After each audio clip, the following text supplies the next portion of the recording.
I'm sitting here with Ingrid Boot, artist, today in her wonderful studio here in Orewa, and I'm completely surrounded by mesmerising art. Thank you for having me. That's very welcome. Nice to have you here. I mean, the artwork is stunning. The femininity, the fashion, oh, just everything. Thank you. What I'm interested to know, your path. Where did you start and where are you going? Well, I think most artists that you meet will say that they've just always been into art. It's just in them. And so throughout school, I just loved art, and Mum and Dad, thankfully, just encouraged us to do what we were passionate about, because they just knew that you'd work harder in life if you do something that you enjoy. Yeah. And so I went through school, did my GCSEs and A-levels, and then after school you couldn't do a degree unless you did an art foundation course. So that was a one-year course that you sort of learn to forget everything that you've learnt at school. And then from there I went and did a degree where I specialised in illustration. And this was in the UK? This was in the UK, right, yes. Okay. So I did my degree. I did my art foundation at Westminster University, and then De Montfort up in Leicester to do my degree. Yeah. Okay, oh, fascinating. Yeah. So your style, presumably, did it start there, or is this something that has just evolved over the years? Well, no, I think, so at uni they sort of teach you to develop your own style and everything, but I think as an artist you're always growing, and I've always been interested in fashion history and like the fashion photographers and stuff of the mid-1900s, but it wasn't until quite a few years after I'd been a professional artist that I just realised that this was my absolute passion, and I just absolutely love this sort of type of work, and have honed myself into it. Yeah. What I have to say is your attention to detail is amazing. What's the process with actually doing one of these paintings? I mean, presumably there's a lot of background work that goes into it. So in the past, I'm not very good at making things up. So I need to work from reference, from photo reference. And obviously you've got copyright and stuff like that you've got to be careful of. So I do all my own photography to get to this stage. So I do lots of research. And then say if I'm doing a solo show, I work to a theme, and then do loads of lots of research online, do sketches in my sketch pad. And then when I've got I'm excited about what I'm doing, I will go and get reference. I will go and find a model. I'll go and get all the outfits, any props, things like that, set up a photo shoot, and then get all the photo reference that I need. And then work on it some more before I start painting it. Okay, so the preliminary preparation is huge, really. Yeah. Obviously takes quite a lot of time. Yes, I know there are some artists that just, I'm going to paint, just paint whatever, but I need the reference, and I'm quite fastidious about, if I'm doing an era or something, like I used to paint cars, and I wanted to do the outfits, and a lady with the outfits of the same era as the car, just make sure that the outfits were from the same, like 1920s or 1950s, stuff like that. Okay, fascinating, quite fascinating. So with the models, all of these paintings then are actual live models that you photographed in your studio prior to the paint? Yeah. Okay. Yeah. Okay. And where do you find your models? Just if I meet somebody and I just think, wow, they've got something, then I will approach them, and 99% of the time people are quite flattered to be asked. And also it's not it's something different than photography. When you paint something, it's like a step, it's a different step, and not many people are painted. No.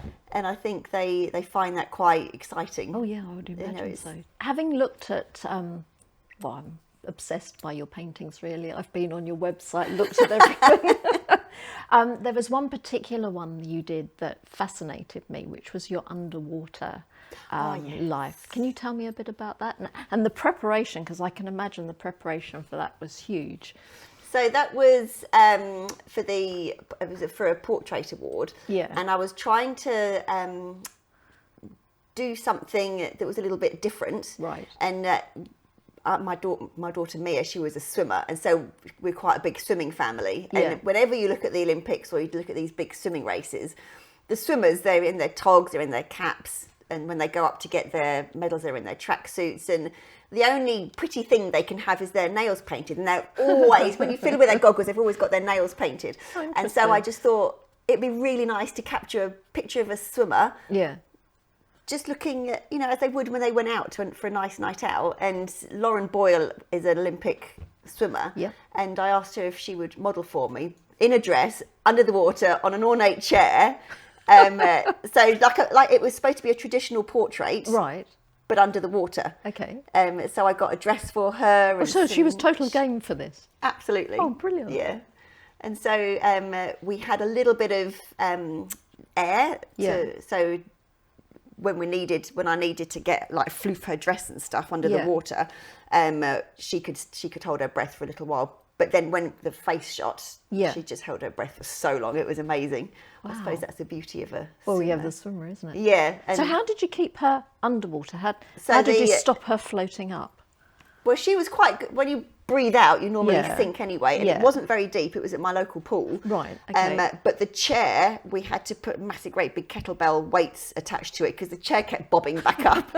So that was, and then she just sat there. Yeah, because I loved the movement of the hair in the water. Yeah, you know, it was just. So my husband, we did it with a GoPro. Yeah. So we had a GoPro, and then we had some dive torches on tripods under the water to get all the nice colours. And then I was like swoofing and just like making her hair flow and her dress flow just to get as many different movement shots as we possibly could. Must have caused quite a reaction in the swimming pool, I should think. I was very lucky that they let me do it. I know, it's brilliant. Yeah. Now, changing the subject slightly, you do workshops, don't you? I do, yes. I do some different types of workshops. Right. The most popular one that I found is when people come and I paint with them. Right. So we all paint the same image, and I paint it, and they do it from scratch. So they use a grid to start with. Okay. So they transfer it onto the canvas, and then they paint it, and it's all finished. By the end of the session, they've got a painting to take home. And like the first set I did, we did a perfume bottle. Yeah. So, and people quite struggle with see-through things. Right. And I just love the reaction that they get when they've created this little painting that they really like. So the people who come to your courses, have they done a lot of painting in the past, or can you basically teach anybody to paint? There was one lady that's never picked up a brush in her life. Oh, right. Okay. And she probably did one of the best ones of the whole group. So interesting. Yeah. So anyone can come and do it. And I teach you how to mix the colours. And so do you just run that for the day, or is it over a couple well, we of started days? off with I think it was a 3-hour session, and then we've gradually made them a bit longer because we didn't quite get them finished. So now I think they're 12 till 5 or something. Oh, okay. And what do you do those once a month, or? Yes, once a month or every 6 weeks or something like that. I do a comprehensive full day workshop. But the ones where we all do the same are brilliant. The popular ones. And the theme, the one that we're doing at the moment is a flower. So we're doing a flower. We've done a set of 3 perfume bottles, and then we're doing like a set of flowers. Oh, very cool. Yeah. I shall come along. I know. Very tempting. So moving on, have you got any exhibitions coming up where people can come and see your work? Yes, I've got the Art in the Park at Eden Park. I think this will be the third year I think they were doing it. So is Art in the Park just art? Just art. Right. They have just over 100 artists. Oh, okay. And we all have a booth each, so we curate our own booth. Right. All the artists are there, so it's really nice for people to go and meet the artists. Yeah. And then they have a big sculpture walkway as well. So it's got quite a few, and it's a really, really nice day out. Yeah. They've got cafe there, and kids are very, very welcome. They've got a resine corner for the kids. It's really nice. And sometimes they do artist talk as well, so that a few of the artists go upstairs and you can go and listen to them talk. Right. And then in November the 23rd, there's the Art House tour in Auckland. Okay, and what's that? Oh, it's really nice. They have, it's Auckland Grammar. Yeah. And so they've got one area of the school where they've got art. Right. But then they open up about 6 really, really nice houses around Auckland. Oh, okay. And so they curate the art in the houses, Oh, and how then you can go and have a fantastic. look round. And last time they had the most amazing house. Did it they? was just one of the houses I didn't want to leave. It was beautiful. What a brilliant idea. Yeah, so I think each year they do different houses, and they might be owned by old Auckland grammar people, or I don't know whether real estate agents sort of open them up. Right, okay. Going back to the art in the park, Yeah. can people actually buy your paintings there? Or Yeah, so everything's up for sale. It's as opposed to when you go into a gallery and, you know, the painting has to be there for the entire show. When you go to Art in the Park, if you like a painting, then you can just buy it and take it straight away. And then, so in the artist booths, they're always like replenishing work. So it's quite different, you know, it's not always the same. I have a girlfriend actually who commissioned you for a picture, which I know she was absolutely delighted with. And in fact, I think she went for another one as well. Do you find you get people ringing and asking you to do specific paintings for them? Yeah. Sometimes you get people asking for just a general painting, but most of the time it's very and I like the ones that are more personal to people. So I've had a couple of women that have had paintings as a surprise for their husband, right? And so it's all about them, you know, what they like and trying to put as much in. But I think my favourite one was one I did, I think it was last year, of a lady that lost her mum.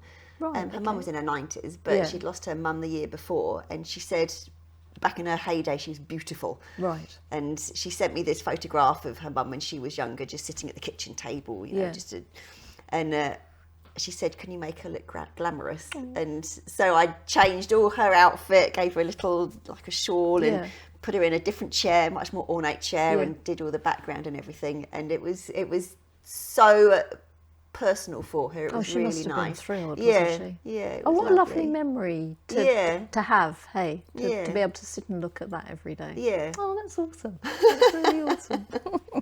So out of interest, although that last painting sounds brilliant, what's your favourite painting that you've ever done?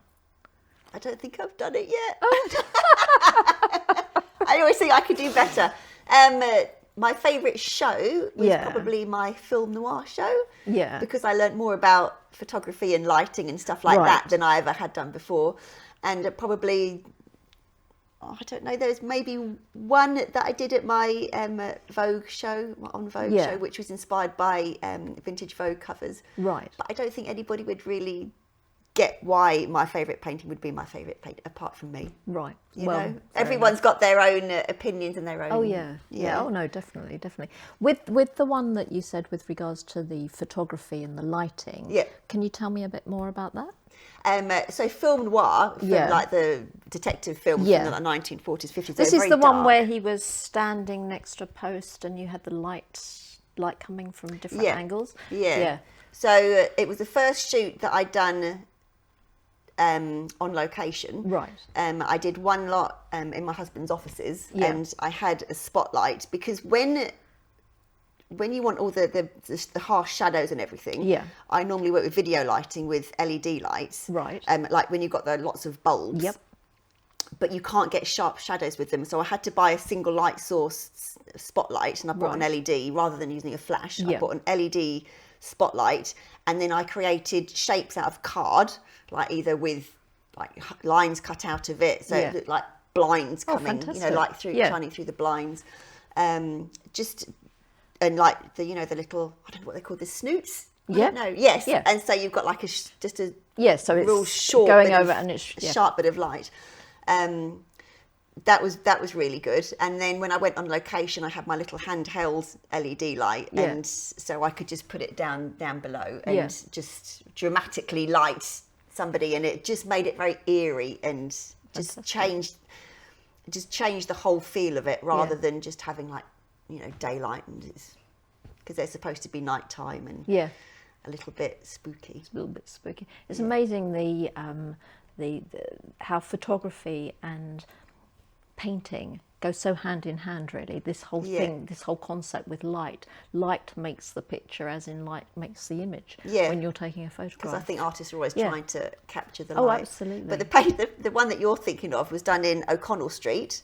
And it just happens to have floor lighting. And so I got them, it was at 6 o'clock at night, it was very cold. And I just got her to stand next to this really bright floor light. Yeah. And it was and like, then got it to... yes. Perfect. Everything is so planned out. Yeah. And at the very end, when I've got the pose that I want, and I just say to the model, right, just do. Yeah. Just do what you want. And then it becomes they're totally the natural. ones that are best. Yeah. Yeah. Like that jacket there on that painting where she's got like a one off the shoulder tailored jacket. Yeah. It's like, well, you wouldn't really buy that normally, but it was so different that, you know. Okay, so that you picked. Yeah, and it's cheaper to do that than go to First Scene. I used to go to First Scene and spend like $300, and now it's like, I've got $100 to spend, and they'll come up with bags of stuff. That's right. Yeah. Oh no, that's interesting. Very interesting. I had no idea there was this such strong connection with photography and art.